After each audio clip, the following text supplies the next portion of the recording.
The rain came down in sheets, turning Memphis into a blur of neon and wet asphalt. It was past midnight on a Tuesday in March 1971, and Harold Freeman had been driving his taxi for 11 hours straight. His back ached. His eyes burned.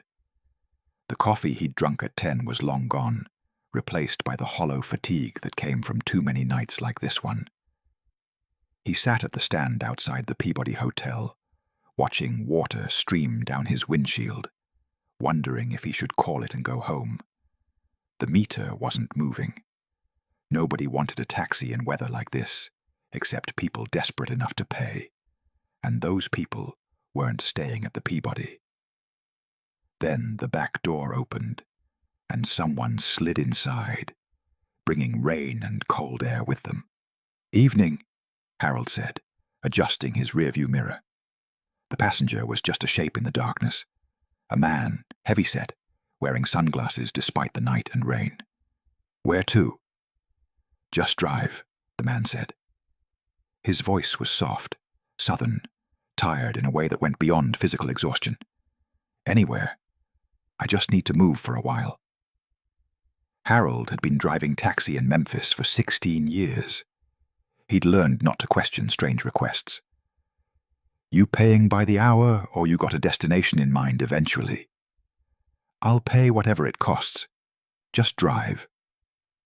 Harold pulled away from the curb, wipers working overtime against the rain. He headed south on 2nd Street, no particular route in mind, just moving through the empty city like his passenger had asked. They drove in silence for 10 minutes. Harold glanced in the mirror occasionally. The man sat perfectly still, looking out the window at the rain-soaked streets, his face partially hidden by the sunglasses and the darkness. Something about him seemed familiar, but Harold couldn't place it. Probably just someone he'd driven before. He drove a lot of people. "Rough night?" Harold finally asked. Silence made him uncomfortable, always had. "Long one," the man said. "You?" "Same as always. Work till I can't anymore. Go home, sleep a few hours, do it again." "Every night?" 6 nights a week. Sundays I rest because my wife makes me." The man smiled slightly. Harold could see it in the mirror. "Smart woman. Smarter than me, that's for sure." Harold turned left onto Union, heading west now, still no destination. "You work nights too?" "Sometimes. Depends on the day. Tonight I just needed to get out, be somewhere nobody knew me." Harold nodded. "I get that. Sometimes being alone in a crowd is worse than being actually alone." The man looked at him in the mirror. Even with the sunglasses, Harold could feel the weight of that look. "Yeah," the man said quietly. "That's exactly right." They drove through downtown, past the closed shops and empty sidewalks, the rain turning everything into impressionist paintings of light and shadow. Harold found himself talking more than usual. Something about his passenger invited it. The way he listened without interrupting, without offering easy answers or false comfort. "My daughter's sick," Harold said, not sure why he was sharing this with a stranger. "Pneumonia. She's only 8. Been in and out of the hospital 3 times this winter." "I'm sorry," the man said, and it sounded genuine. "Doctors say she'll be fine, but the bills—" Harold trailed off, gripping the steering wheel tighter. "I got insurance, but it don't cover everything. Co-pays, medications, the stuff they say isn't necessary but is.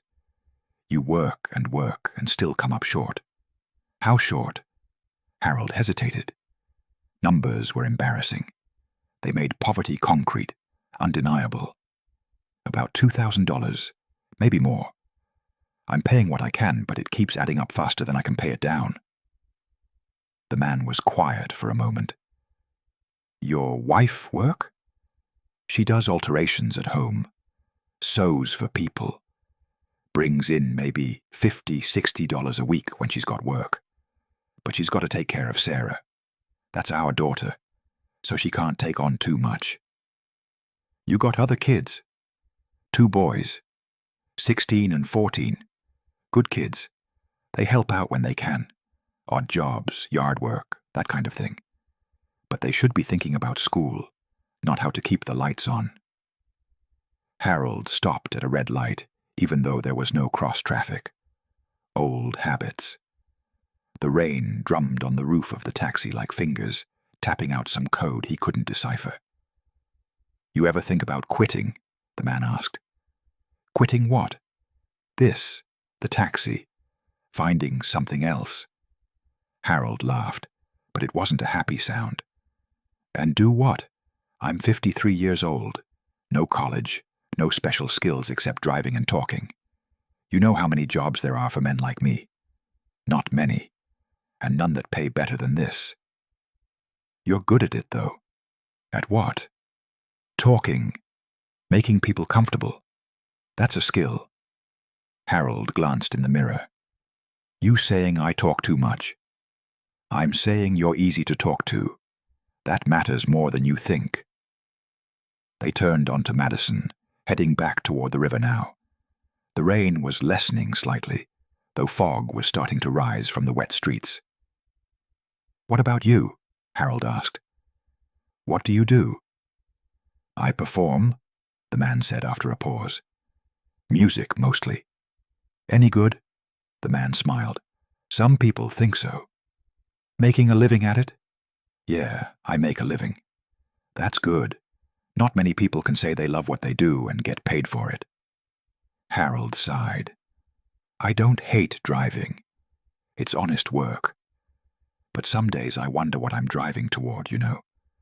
Just feel like I'm going in circles. Maybe that's all any of us are doing, the man said quietly. Just trying to keep moving. Trying to get through the night. They drove for another 20 minutes, the conversation drifting between comfortable silence and easy talk. Harold found himself sharing things he rarely spoke about. His father, who died when Harold was young. How he'd wanted to be a teacher, but couldn't afford college. The way his wife's hands had started hurting from all the sewing. But she never complained. The man listened to all of it without judgment, without trying to fix anything. Just listening, like it mattered. Like Harold's small life in a Memphis taxi was worth hearing about. You got family? Harold asked eventually. Yeah, parents. They're getting older. I worry about them. They proud of you? The music thing? My mama is. She always believed I could do it even when nobody else did. That's worth more than money, Harold said, having someone believe in you. What about you? Your kids proud of you? Harold thought about it. I don't know.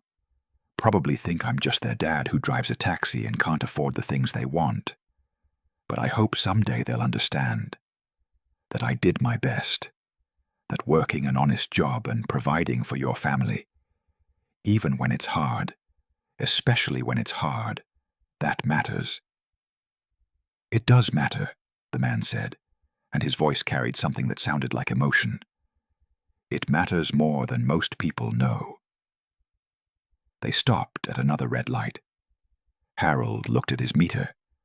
They'd been driving for over an hour. The fare was approaching $30, more than he usually made in 3 hours of regular fares. You want me to keep going? Harold asked. If you don't mind? Meter's running. I know. They continued south, out past the city limits now, into the darker roads where streetlights were sparse, and the rain had mostly stopped, leaving everything wet and clean and quiet. Can I tell you something? Harold said. And you don't have to answer or nothing. I'm just thinking out loud. Go ahead. Sometimes I feel invisible, like I could drive this taxi forever, and nobody would notice if I disappeared. I pick people up, drop them off, and they never see me. Just the driver. Just the service. Never the person. He glanced in the mirror. His passenger had taken off the sunglasses. Harold still couldn't see his face clearly in the darkness, but he could see his eyes now, and there was something in them. Recognition, maybe, or understanding. "I see you," the man said quietly. Harold Freeman, 53 years old, father of 3, husband, man who works 6 nights a week to pay his daughter's medical bills, man who wanted to be a teacher, man who's doing his best in a world that don't make it easy. "I see you." Harold's throat tightened. He didn't trust himself to speak for a moment. "Thank you," he finally managed. They drove in silence after that, but it felt different now. Heavier, more significant. Harold pulled into an all-night diner on the outskirts of the city. "You mind if I get coffee?" he asked. "I'll leave the meter running." "I'll come with you," the man said. They sat in a booth by the window, Harold with his coffee, the man with hot tea and a piece of pie he barely touched. The diner was almost empty, just a tired waitress and a trucker at the counter reading a newspaper. In the fluorescent light, Harold finally got a good look at his passenger. Heavy face, dark hair, sideburns. Definitely familiar, but Harold couldn't place it. Some actor, maybe, or a local musician he'd seen posters for. "You ever think about what you'd do if money wasn't a problem?" the man asked. Harold laughed. "That's like asking what I'd do if I could fly. Nice to think about, but not real. But if it was real..." Harold considered it. "I'd pay off Sarah's medical bills. Make sure the boys could go to college if they wanted. Fix up the house. It needs a new roof, new plumbing. Take my wife somewhere nice. She's never been out of Tennessee. Always wanted to see the ocean." He stirred his coffee. "Maybe open a small bookshop. Somewhere quiet where people could come and just read. No pressure to buy. Just a place to be." "That sounds nice." "What about you?" Harold asked. "What would you do if you could do anything?" The man thought for a long time. "I'd disappear for a while. Go somewhere nobody knew me. Live quiet. Just be normal. Have conversations like this one without..." He trailed off. "Without what?" "Without all the other stuff that comes with who I am." Harold nodded like he understood, though he didn't really. "The music business hard. Sometimes people want things from you, expect things. You stop being a person and become a thing they own a piece of. And you can't complain because you're lucky, right? You're successful. You got money and fame and everything people dream about.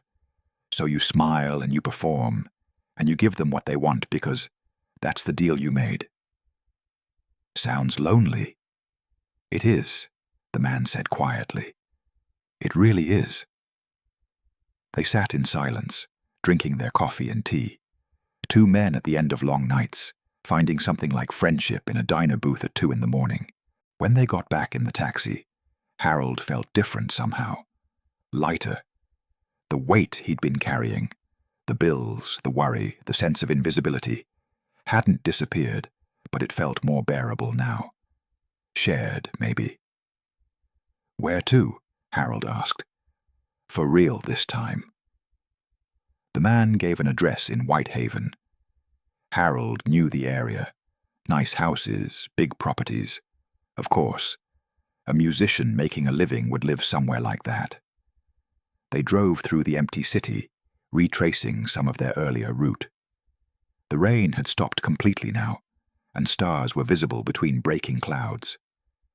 "I want to tell you something," the man said. "And I need you to just listen, okay? Don't argue. Don't refuse." Harold glanced in the mirror. "Okay." "You're a good man, Harold Freeman. You work hard. You love your family. You treat strangers with kindness, even when you're exhausted and hurting. That matters. That means something. And people like you, people who do the right thing even when it costs them, deserve better than what the world gives them. Harold didn't know what to say to that. Your daughter's going to be fine, the man continued. And those bills you're worried about? They're going to get paid. You're going to be okay. How do you know that? I just do. Trust me. They pulled up to the address, a large house set back from the road, gates and privacy walls. Harold looked at the meter. $93 for almost 3 hours of driving. The man pulled out his wallet and handed Harold $200 bills. That's too much, Harold said. It's not enough. Keep the change. Sir, I can't.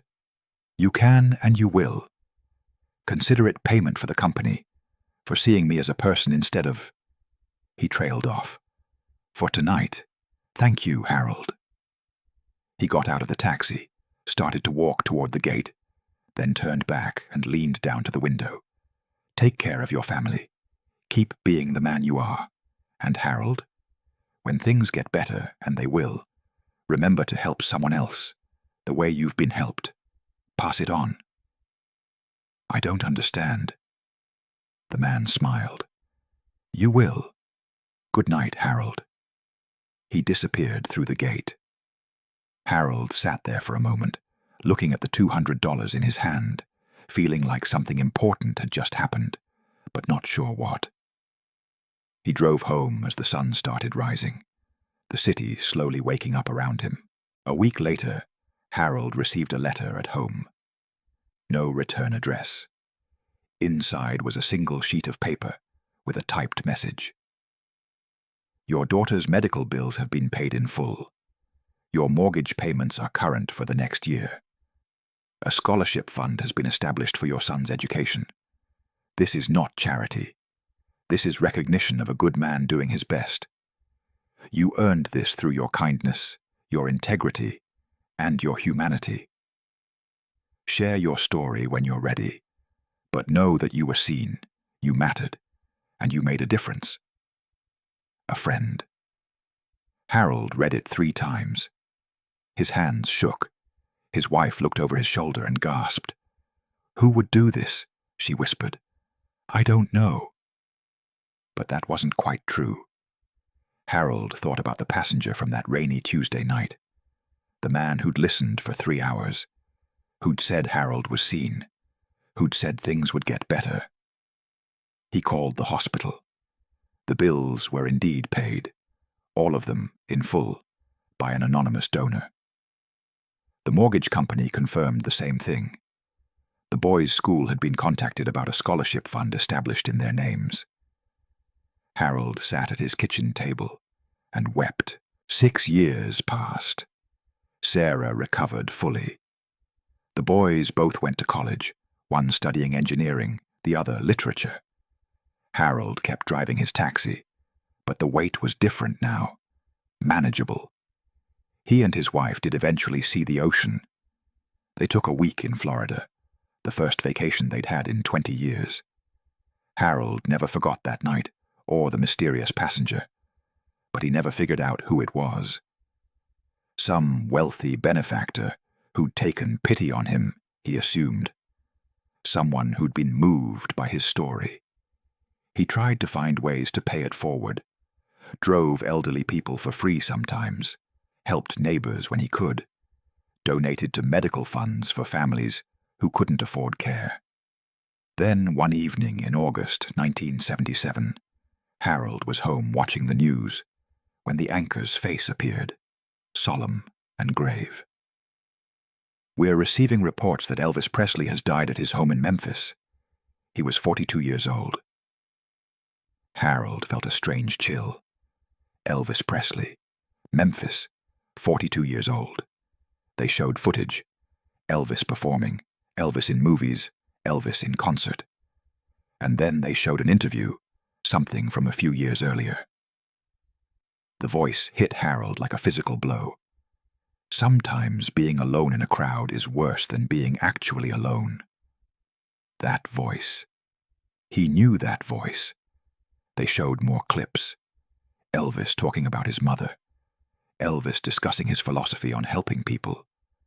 Elvis saying he liked to drive around Memphis at night sometimes, just to feel normal, just to talk to regular people. The people who matter most are the ones doing the hard work nobody sees.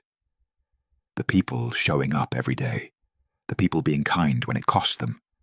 Those are the real heroes. Harold's wife found him sitting in his chair, tears streaming down his face, staring at the television. "Harold, what's wrong?" "It was him," Harold whispered. "The passenger, the man who listened, the one who paid Sarah's bills. It was Elvis Presley in my taxi that night, and I never knew." Harold Freeman is 81 years old now, living quietly in the same house Elvis's generosity allowed him to keep. Sarah is a nurse. His sons are successful. His grandchildren visit every Sunday.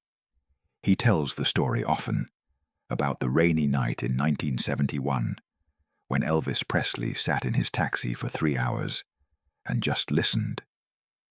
About how the king of rock and roll treated a broke taxi driver like he mattered. About how kindness rippled forward, changing not just Harold's life, but his children's and grandchildren's lives too. "Why didn't you recognize him?" people always ask. "Because he didn't want to be recognized," Harold says. "He wanted to be human, to connect, to listen to someone else's problems instead of thinking about his own. He gave me more than money that night. He gave me dignity. He saw me when I felt invisible." Harold keeps that anonymous letter framed on his wall. Next to it is a photograph of Elvis from 1971, around the time of that taxi ride. He looks at it every day and remembers. "Thank you," he says quietly, "for everything, for listening, for caring, for being exactly the kind of man the world needed you to be." The rain falls on Memphis sometimes, and Harold sits on his porch and remembers a Tuesday night when loneliness met loneliness in the back of a taxi, and two men, one famous, one invisible, found something like friendship in the darkness. Elvis never needed Harold to know who he was. He needed Harold to see him as human.